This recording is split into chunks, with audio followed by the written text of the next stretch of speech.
20 градусов до 7 метров в секунду, взлет расчет.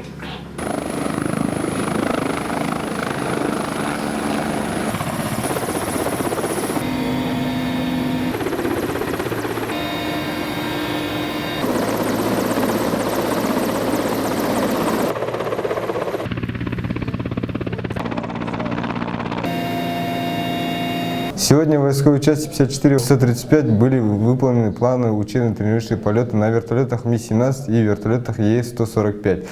На вертолетах Ми-17 были отработаны упражнения по сложным видам, перевозка груза на внешней подвеске, а к нему допускается подготовленный летный состав. Целью этих полетов было восстановление навыков и подготовка молодого летного состава к перевозке груза на внешней подвеске. Следующим этапом будет подготовка летного состава для применения водосливного устройства типа Бэмби. Оно применяется для тушения пожаров, которому нужна тщательная подготовка летного состава и четкое взаимодействие в экипаже.